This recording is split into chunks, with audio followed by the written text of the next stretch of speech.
Lord damn meringues.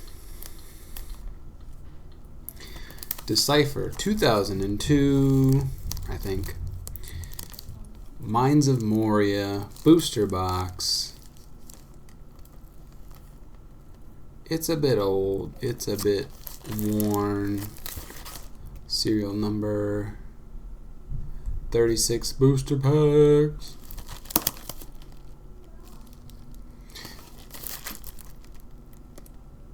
Oh, it's the Balrog. Or Balrog. I don't know how you are supposed to pronounce it. Okay, for people that don't know, this was made by Decipher, which was a card company in the USA. They made Star Wars, TCG, maybe Star Trek, I want to say. I'm not sure. And Lord of the Rings. Back in... all of those were like between 1996 and then the company went under in 2005. I think 2005. And that was like the last Lord of the Rings set. I'm not going to go through all the history of Lord of the Rings and all that stuff. This TCG in particular. But, yeah, this is set 2. Mines of Moria.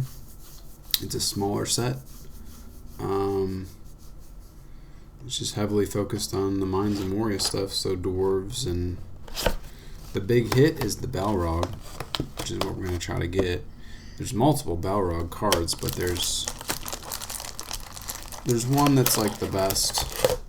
There's another one that's close behind, and then there's a few others that are decent. I mean, there's other hits in the set too, but Balrog's definitely the biggest one. Just for people who don't know, the box, I think I got it for around, it was kind of damaged, so I think I got it for like 170 or 180, but typically the box will go for like 225 right now. It is April 7th, 2025. The way these packs work is there is a, whoa, 2 foils. I don't even know you could, I haven't opened many boxes besides Fellowship of the Ring, which is set 1. It's rare to get 2 foils in a pack, but it can happen. Usually that's like 1 out of every 3 boxes or something. I've opened a few other boxes. It's only been a few times where I've had 2 foils in a pack.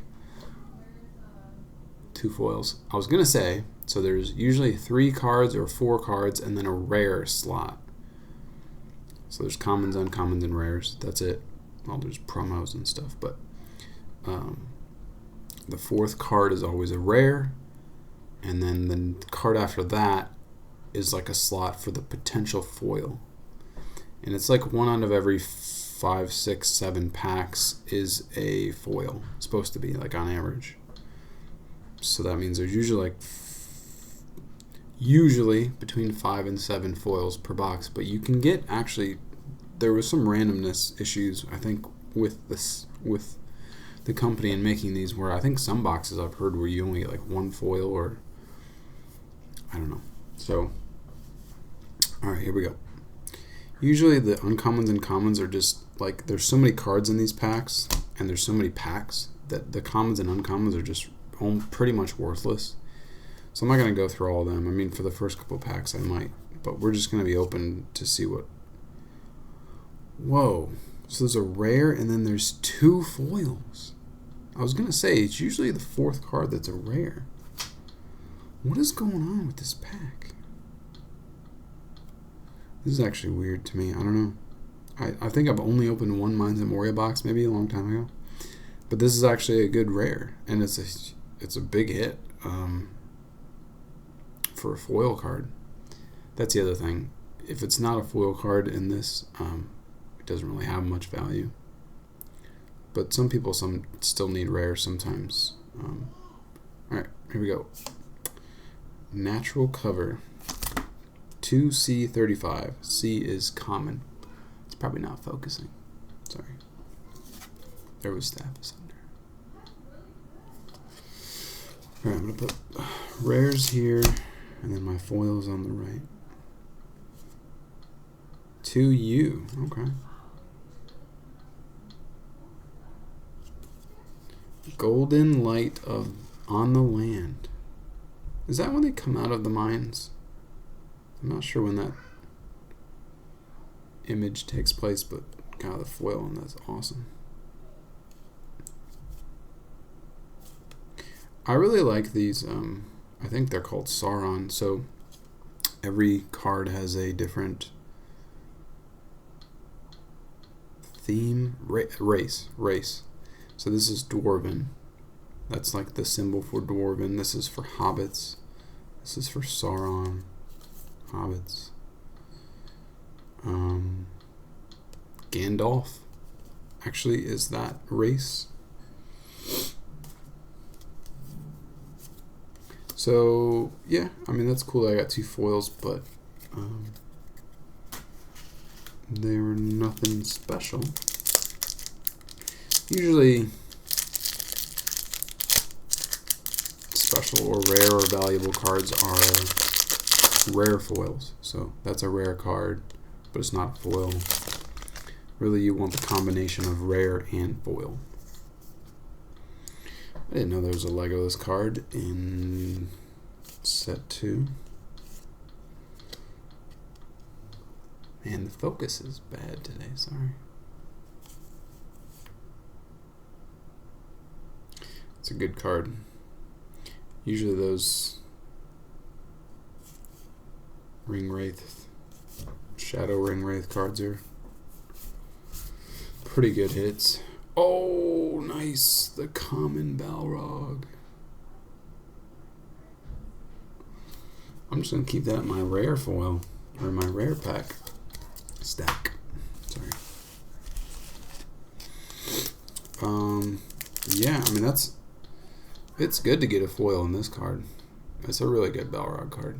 But, I mean, it's a common, so.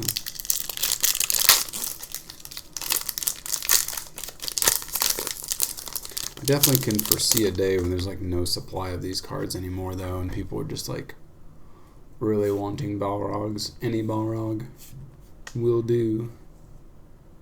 And people probably start going for cards like that.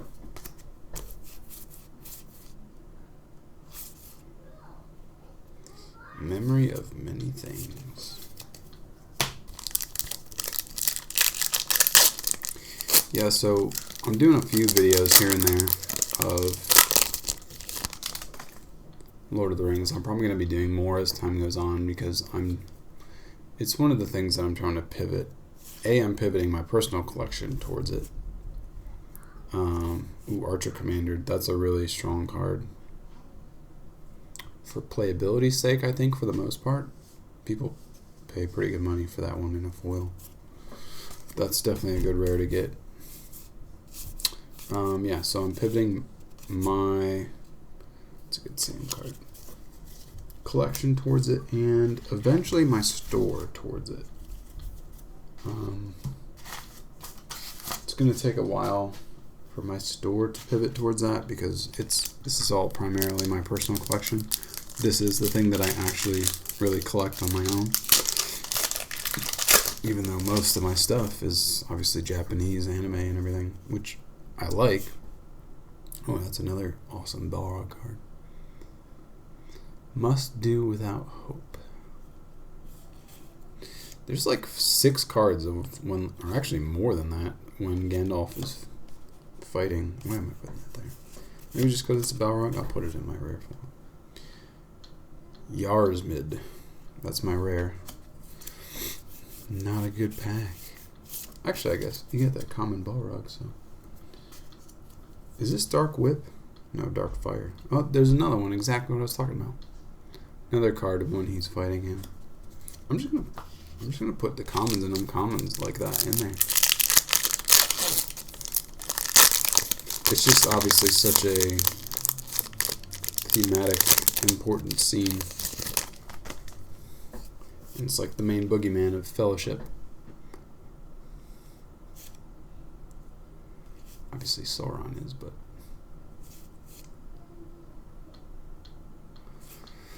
Oh, nice. It's the uncommon, though. But still. Anytime you get those Twilight Ring Wraiths, I like those cards a lot.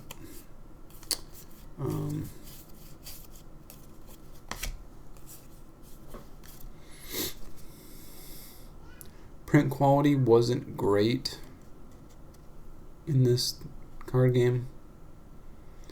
Usually the cuts weren't great, so like corners and edges. Centering is not great sometimes. But actually this card's like near flawless. The top right edge actually is the only issue that I see. And the top cut. Probably can't see it, but it's not great. Still, great card for an uncommon.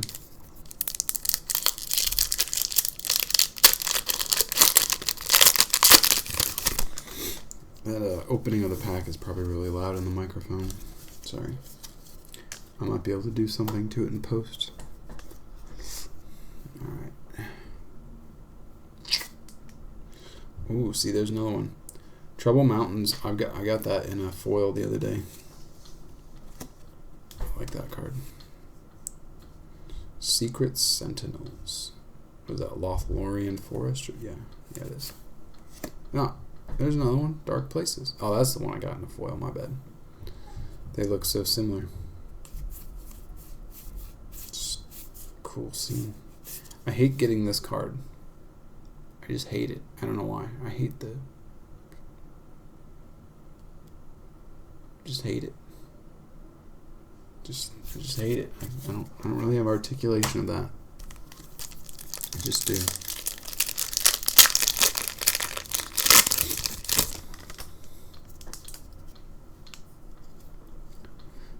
Is this? Yeah, it's 2002. The first set came out in 2001. I think near the end. This is set 2. It came out in 2002. Is that my rare? That's my rare. Oh, that's when he throws the stick, the burning stick, in the Ring Wraith's face. That's pretty sweet.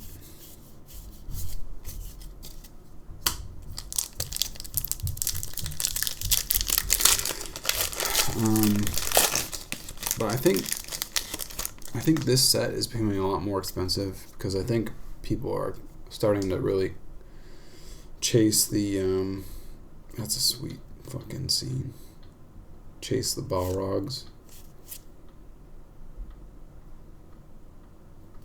It seems like it, at least in the groups that I'm in. Huge Tentacle is my rare. Oh, another common Balrog. I feel like that means that you need to start searching your Mines of Moria bulk for good Balrog Balrog cards. Like the commons and uncommons and stuff. I mean, I think it's hard. So, I've been involved in Lord of the Rings TCG now for a good 3 years. And I've just gradually been getting more and more interested in it and collecting cards and stuff. I'm starting to collect the binders. I have most of the sealed collections, except the expensive stuff. I don't even remember where I was going with that. Oh, I know where I was going with that. Most people do not have mint cards in the hobby. See, there's another one of that scene. And this is about the whip. Whip of many thongs. Great card. It's going to be sick card as a foil. Just gorgeous card as a foil. Yeah, so people don't actually... So, this game is a little bit more like Magic rather than Pokemon. Or other Japanese collectibles. People play this game a lot, and that's the main, like... use of the cards is not so much collecting, it's more for actually playing the game. That's a good card. So therefore, the condition of the cards in most people's collections is not good.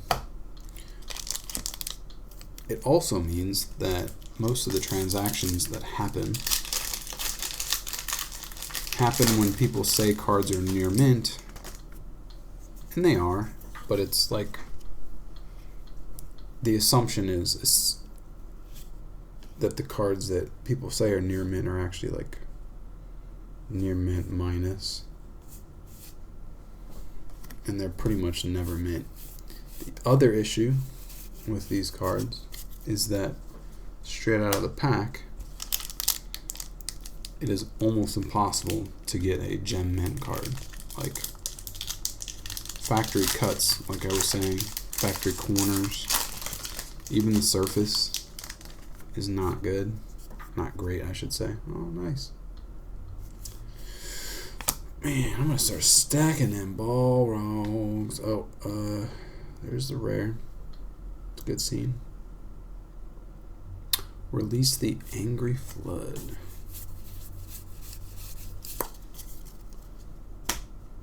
Yeah, so it's just overall, it's really hard to get good condition cards, which means, I think, as time goes on, condition rarity is just going to be becoming more and more of a thing. People are going to start chasing 10s.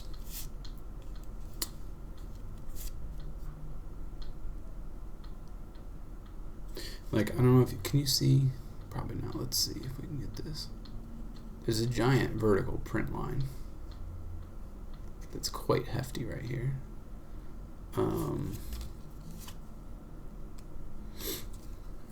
Rest of it's good. Just kind of rare to see. Oh, nice! Woo! I just saw that rare a little bit ago, and I wanted it in a foil. God, that's nice. Look at the fucking rainbowing on that. You know what?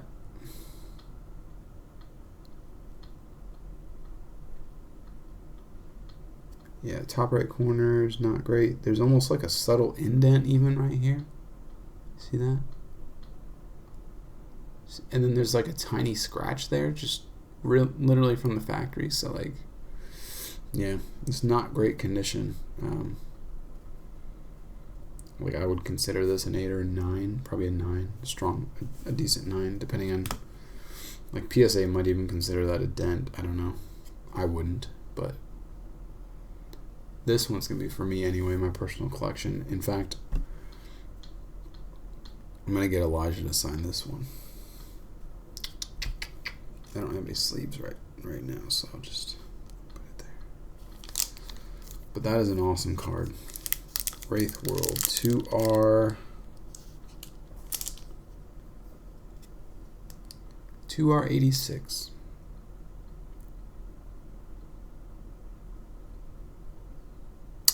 Just incredible.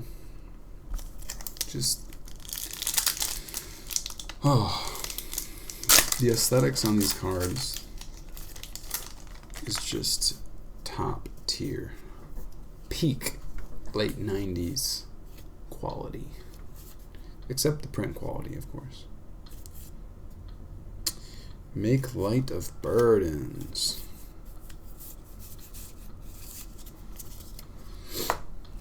Happy about that card. So usually per box you only get one rare foil, sometimes two. I don't know what the exact ratio is on that fact.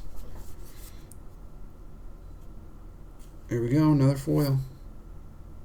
Orc Taskmaster, looking exactly like that Star Wars character. What is that character's name? I forget. He's like the ship captain or something. That's just a common card.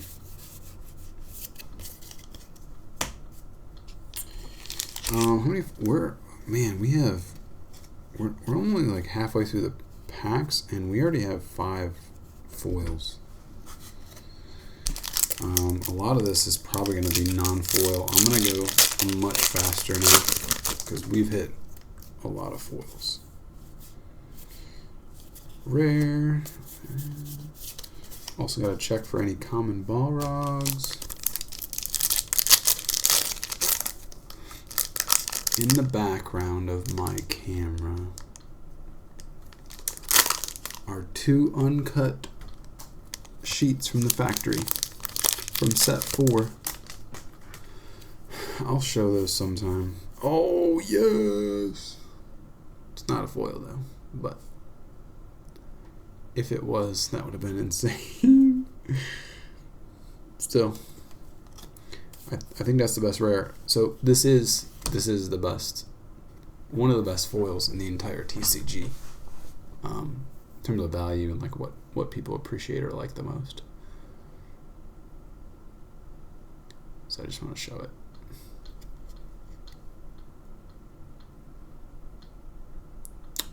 Bad left cut. Centering's not great. A lot of whitening. Bad corners too. So just quality is not good. But it's alright. Like I said, it's not a foil either. I'm not sure what the regular non-foil Balrog goes for.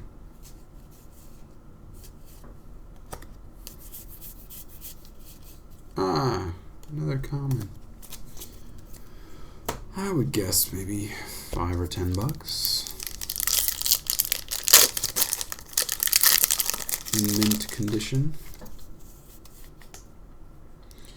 Orcbane, that's a pretty good card. Oh, there's a lot of commons. It's probably not worth anything at all. The Orcbane is similar to Sting.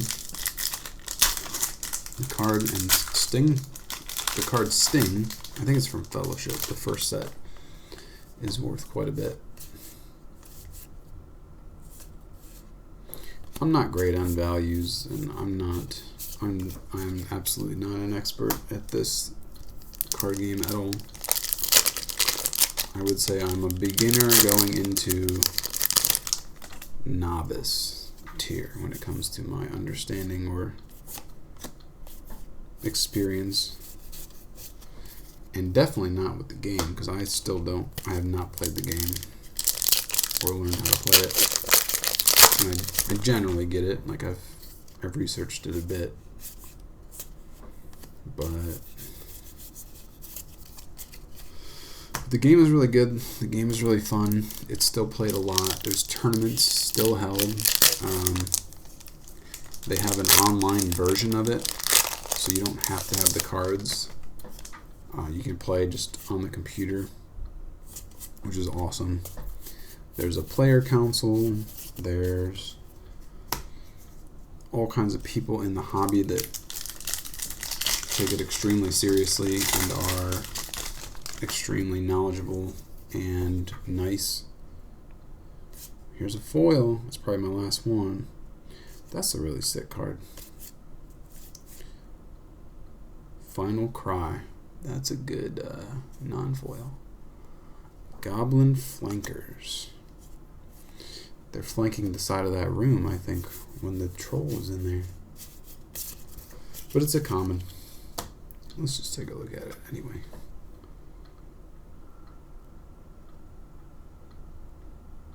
There's just some crazy, like, fucking shield things that they have.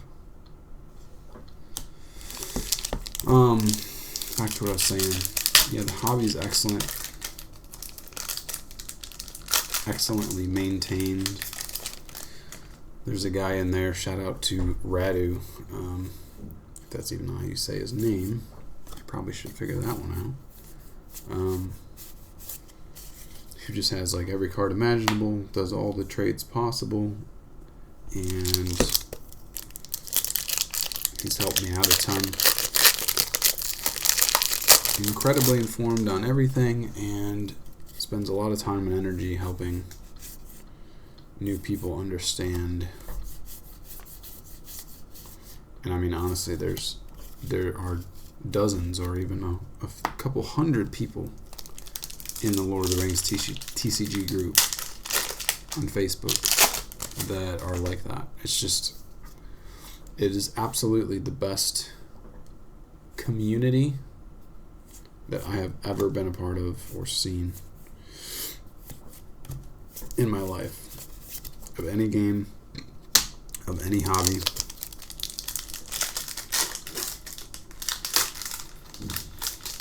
Which, for the record, the Pokemon community is probably the worst.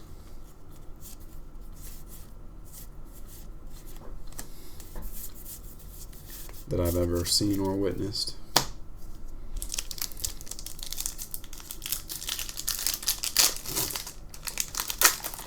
I like the, not really community, but the, I like the,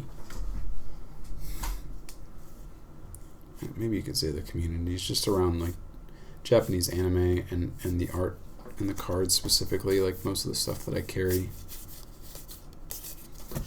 You guys have been awesome. But the Pokemon community is terrible.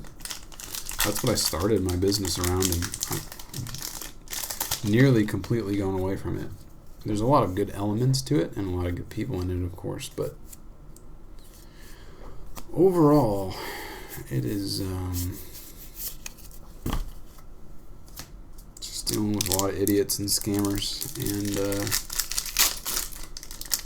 just the lowest quality of life people sometimes. A lot of times.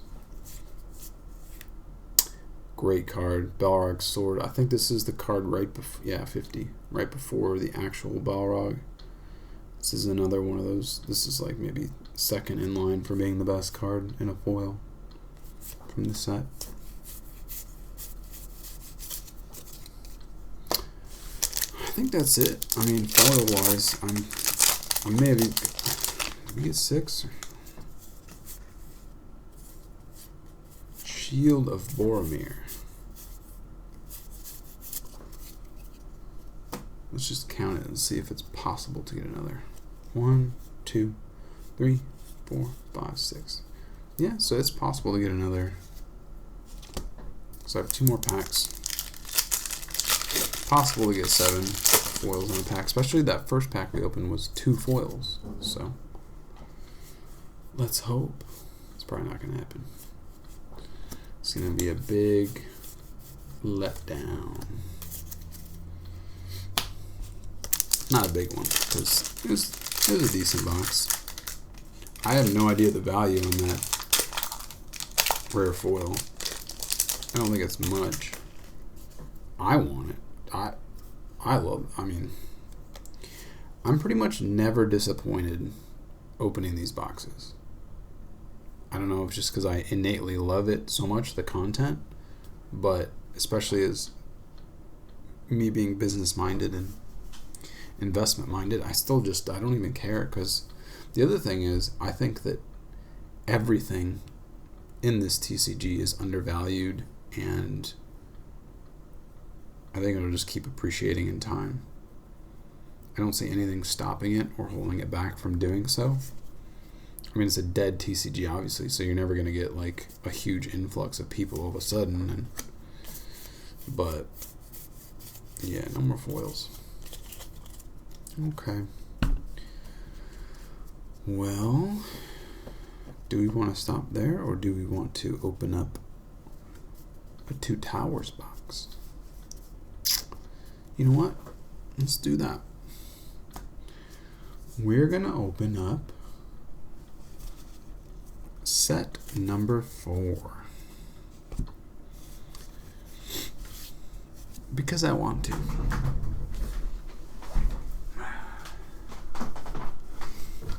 Here we go. I just love opening this stuff.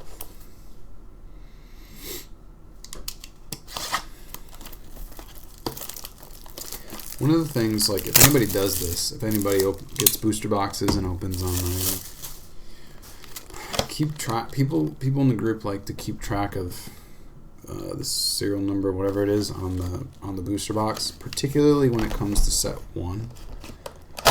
I think other sets, for 2 different reasons. One, people have been trying to figure out the print runs of all these sets. And the numbers down there help. Why do it look like there's like a card pack missing or something? Oh, because it was just uneven. People like to try to figure out the print runs of the boxes, and I guess there's some patternization in the way that the foils and which foils might be in certain boxes. I don't know. I don't know if there's truth to that, or if people are just, if it's a theory and they want to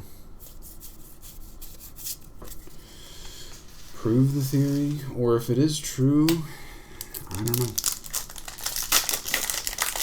The other day I pulled pretty much the best card that you can possibly pull out of any normal set, which is the 1R1 ring. It's literally the ring of the One Ring, set 1 fellowship. I pulled that. I just opened like 2 boxes. I was actually trying to sell the boxes in the group. If anybody's from the group here watching this, they remember this probably. I was trying to sell the fellowship boxes that I had because I needed money at the time, and nobody bought them. That's kind of a cool card. Nobody bought them. I think I had 4. I don't remember. And then and I just decided I'm gonna open it myself. And the second box, I got the 1R1 foil, which it is currently at PSA. Little spoiler alert, I haven't told the rest. Oh, there's a foil. Gathering to the Summons. It's kind of cool. I haven't told anybody in the group yet this, except a couple people. But I sent it to CGC first, the One Ring, and they gave it a Gem Mint 10, not pristine, Gem Mint. And then I wanted to see what tag would grade it. People who don't know what tag is, it's mostly AI based computer vision, and they graded it essentially like a 9.5, but it's a 9 in their book. I don't know why it's 9.5, but they graded it a 9, but it was super close to the 10.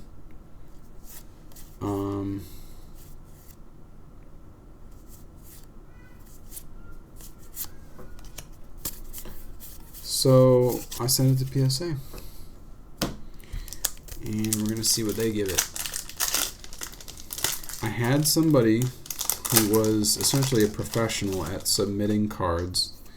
I sent it to them first before he sent it off to PSA to try to work on the corner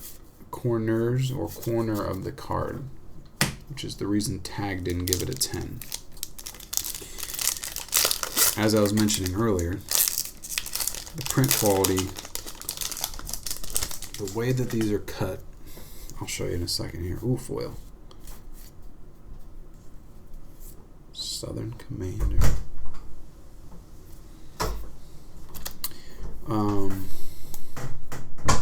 Yeah, this is a perfect example card right here.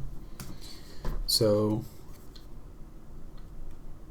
can you see it? Probably. See this top left corner? It's like flared out from the cut. Just not precise. And so I sent it to a guy who kind of massaged that out and tried to work on the corner a bit. I may learn how to do that myself in the future. I don't know. I'll have to look into it. But anyway, that's what he did with it. And then he sent it to PSA. I have a feeling they're going to give it a 9, but I would be thoroughly excited if they gave it a 10. what set am I opening up? 4. 2 Towers. 2002 or 3? 2. I forget how many elf. I think this is the elf. Yes. I was like, I know it's an elf, but I can't remember which elf card is a hit in this set. And yeah, that's the one. It's either the one or one of a couple. This is a really nice card.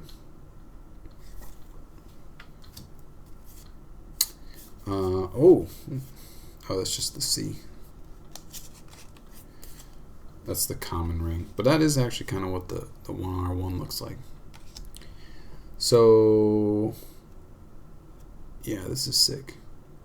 I need some Legolas foils that are like really nice for Orlando Bloom to sign. So, I just had 3 of them signed, but you know, when he does another signing, I'll want to probably have him do this card. Yeah, so right off the rip, actually the surface on this one is the issue. There's like a couple printer roller marks vertically, and then the back, you can see there's like splotching on the paint or the surface, and then even the bottom left. So it's not really one that I'm going to grade and expect a 10. Certainly not a 10. I don't even think it could get a 9. But it is one that I'll have Orlando sign and then slab it up and authenticate it and everything. I mean, it's mint condition. It's just not going to get, you know, super high grades from PSA or whoever, which is fine. But it's good for me. It's fine for me. I don't care about grades, honestly. But the market cares, obviously. And that plays into what I was saying earlier about how I really do think that at some point it'll probably take a long time because of the nature of this hobby and the people in the group, but at some point condition rarity is going to start getting chased hard. I'm gonna make the prediction. And the big cards, the ones that everybody wants, the really rare ones, at some point they're going to probably go up in value a lot, I think. Because it is just so hard to get these in. It's hard to get them in 9s, let alone 10s. I think I sent a, like, 40 card Lord of the Rings submission into PSA one time. This was like a year and a half ago or something. And I think I only got like 110. Now, I didn't pre-grade perfectly. I know that. Nice card. That's a really good card, especially in a foil. Where has Grima showed it? I didn't realize there were so many Saruman cards in this. Well, I guess it would be 2 Towers, right? That makes sense. But there's a lot of Saruman race cards in here.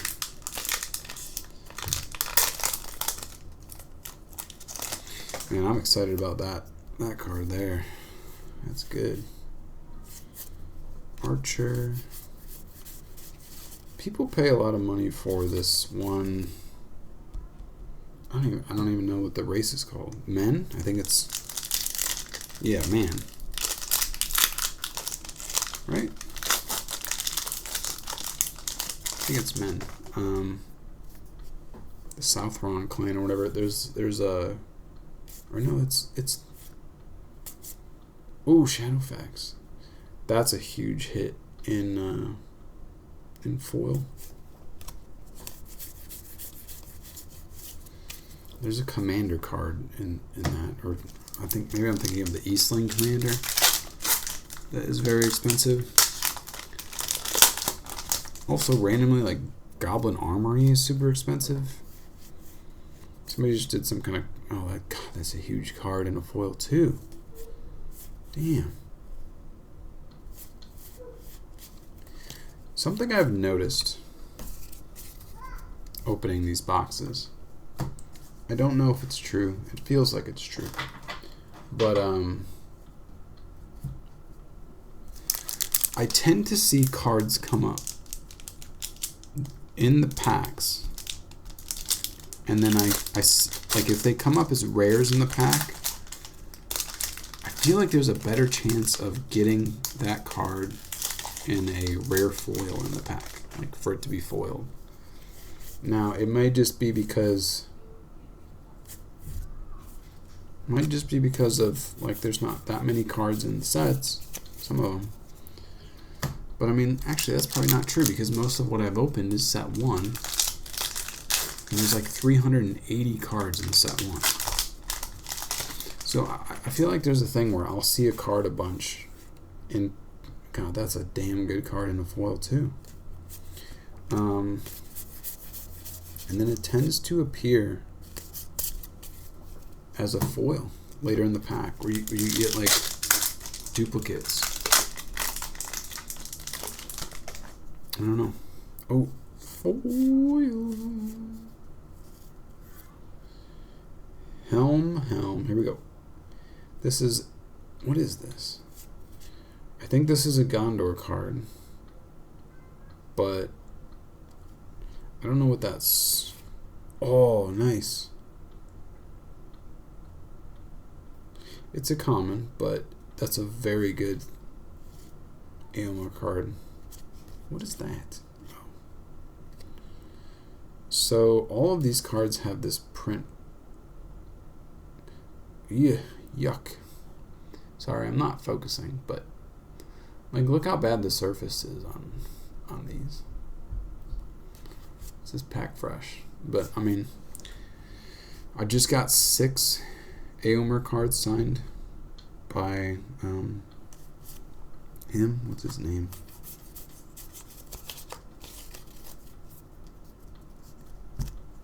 It was literally on the tip of my tongue.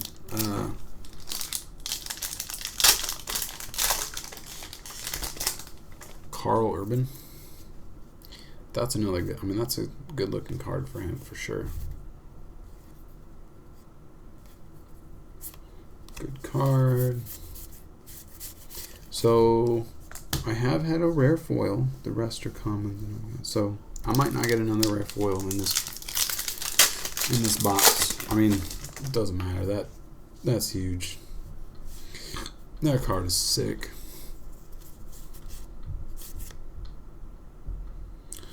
Frodo's Cloak.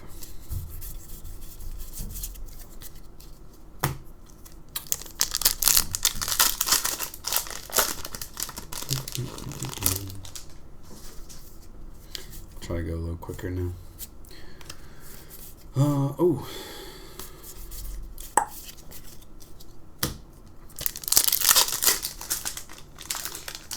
I'm going to bring in, just for show and tell, if you're actually sticking around in the video this long, I'm going to show my foils that I just got signed. Wait, do I have them? Yeah, I have them. Oh, nice. Another rare foil. I wish he was still around for me to get his signature. Saruman's Staff. Very nice. Very good card. 4R. Print on this is much better.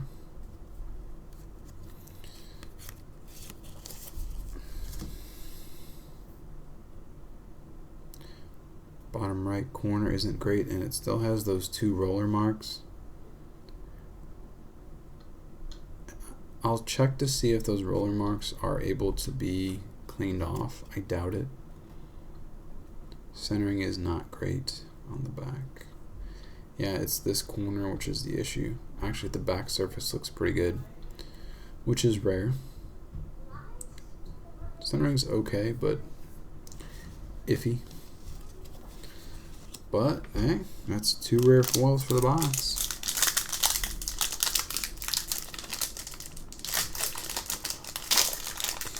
I have no idea what the value is on that. I don't know what the value is on the Dauntless Hunter either. I'm pretty sure it's decently high though.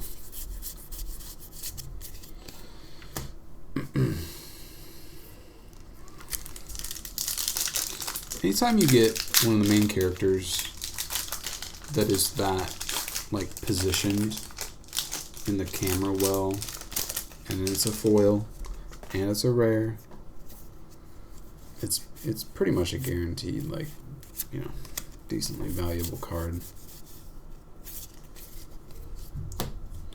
Because you can only get, like I said, only one, sometimes two rare foils per box. Whereas commons and uncommons are 4 or 5 per box. So there's also the whole thing about like how many rares are there in the set compared to commons and uncommons. The ratio, that matters a lot. I have a mountain of trash on my desk over here. There's an Easterling Captain that's expensive because of the card game. I don't know what set it's in.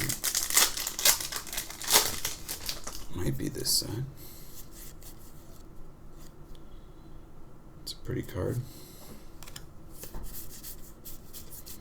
How many foils do we have? 5? So we probably have one more of the commons or uncommons. Unless I get really lucky. That's a cool card. Man, I wish that was foil. That's sick.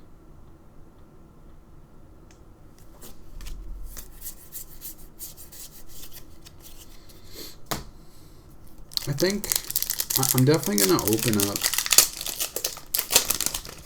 pretty much all the boxes on this channel. It'll take me a long time to do that. Probably a year or two. But I will do it. I'll put it in a playlist, Lord of the Rings TCG or something. That reminds me, I gotta make playlists on my YouTube channel for the categories, like Sailor Moon, Evangelion. I've never even thought about that, not once, but I need to. So yeah, I'm actually really excited about that. I haven't thought about it, about opening the boxes on the channel, really. And I'm going to do that. That's fun. I'll try to do a little bit more preparation for the videos and kind of understand the sets more, and maybe talk to the collecting aspect more in the game. Maybe the history. I don't know. We'll see. But I'm definitely going to be opening up more boxes. Oh, here's the foil. It's a land. Uruk Camp. I like the land cards a lot. Hey, this is when they find all the burned shit. All the burned bodies, and he kicks the helmet, right? Right? I think. Anyway, yeah, so let's see. This is set 4. I'll probably release this, but then maybe I'll go in order. I feel like I've opened a Fellowship on this channel before, but maybe I'll start again with a new Fellowship box. And then we'll go in chronological order. So we'll go set 2. Or maybe we'll just use the video I just did with Mines of Moria, which is set 2. And then we'll do set 3, which is Realm of the Elf Lords. That box is a little bit expensive. I have at least a couple though. I think it's like 340 bucks or something. And then 4 is this one. We'll open up another one of these. These boxes are quite cheap, like 120. And then what is set 5? Ents of Fanghorn. And then I think 6 is the Battle of Helm's Deep.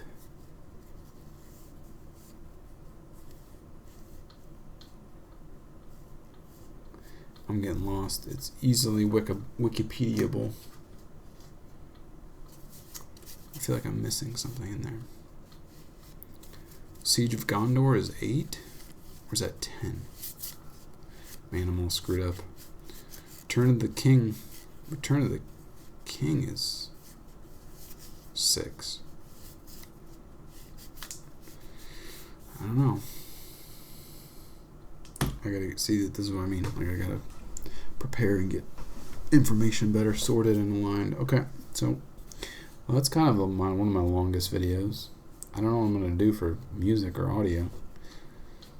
I could play the Lord of the Rings stuff probably. I'm not monetized, so it should be okay. Here's my hit.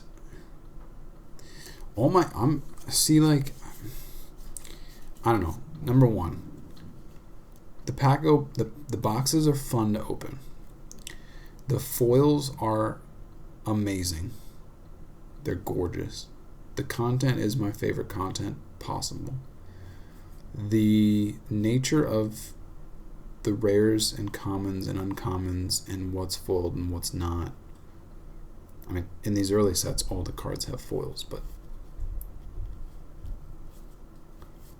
honestly, just like the beauty of these cards in these sets is incredible. And just the characters, and then like if you find something that's in perfect condition, you can grade that, but then otherwise, like, building binders in this TCG is just so good. Takes a long time, but it's so good.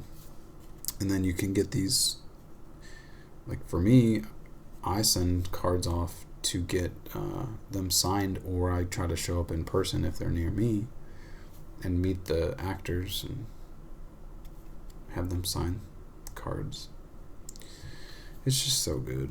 I don't know. So expect more of this in the future for sure. Alright, well, thanks for watching.